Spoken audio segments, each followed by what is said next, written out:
Bem, pessoal, me pediram que fizesse uma parada durante a viagem para fazer uma reflexão sobre os conflitos do mundo moderno, principalmente aqui nessa região. É importante, em primeiro lugar, a gente lembrar de que há mais de 8.000 anos atrás, os chineses descobriram, através de um casulo dos seus fios brancos, criar um dos produtos mais desejados do mundo, a seda. E por que a seda é importante? A seda é o primeiro tecido térmico naturalmente produzido no planeta. Nos dias frios ela te aquece, nos dias quentes ela te refresca. Por isso que ela passou a ser realmente tão desejada. E lembrem-se, o Cáucaso foi a região pela qual fazia-se então a comercialização dessa seda desde a Ásia até a Europa e, portanto, eles tiveram uma série de conflitos. Nascem chefes de estados, nascem nações extremamente poderosas em virtude da comercialização da seda, mas, óbvio, a custas de muitas guerras. A gente começa aqui com o reino da Ibéria, que não tem nada a ver com o reino da Península Ibérica, onde nós temos Portugal e Espanha.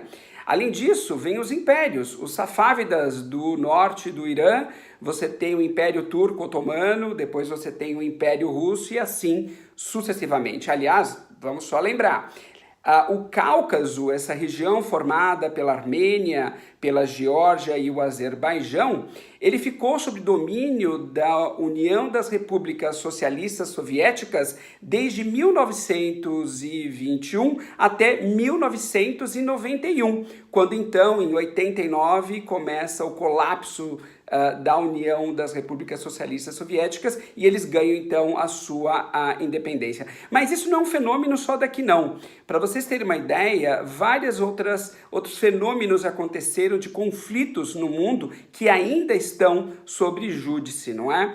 A primeira delas que eu queria comentar com vocês é a República da Transnistria, um território que existe entre o Moldova e a Ucrânia, que estabeleceu sua independência em 1991, quando todos esses países que pertenciam à União das Repúblicas Socialistas Soviéticas se tornaram independentes também. A Transnistria é um país autônomo por eles, apesar de somente ser reconhecida pela Rússia. Tem mais ou menos 500 mil habitantes. O mesmo acontece com duas regiões aqui na Geórgia, não é?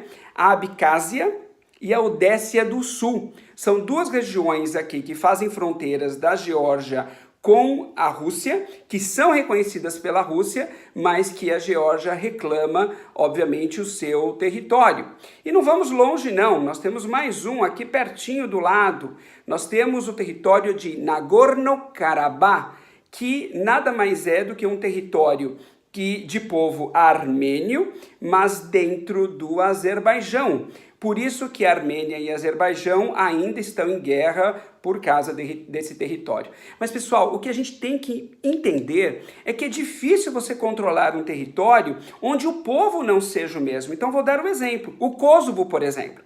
O Kosovo é uma população de origem albanesa vivendo dentro da Sérvia, do território da Sérvia. Lá, é claro, você tem os Estados Unidos apoiando esse movimento. Por quê? Porque os Estados Unidos quer ter um espaço no território para poder vigiar de perto a Rússia, enquanto que a Rússia apoia, obviamente, aqui esses dois territórios da Geórgia e essa guerra que acontece pelo território de Nagorno-Karabakh entre a Armênia e o próprio Azerbaijão. Só para finalizar, isso lidera uma série de movimentos entre eles aqui. É por isso que é muito difícil você ver os armênios que moram na Armênia ou o povo da Geórgia que mora na Geórgia casando-se com outras nacionalidades. Eles têm um espírito interno de que eles têm que preservar a sua raça. Por isso, diferente de nós brasileiros, que existe uma miscigenação e nós livremente aceitamos o casamento de diferentes nacionalidades e nações, isso não é aceito aqui. Bem, a religião faz muita diferença, porque através dela é que eles conseguem toda essa união desse povo. Bem, eu espero que vocês tenham entendido um pouco desses conflitos atuais no mundo. O que acontece aqui não é diferente de nenhum outro país, de outras regiões do mundo, e a gente volta a falar sobre esse assunto em alguma outra oportunidade, tá bom? Até mais!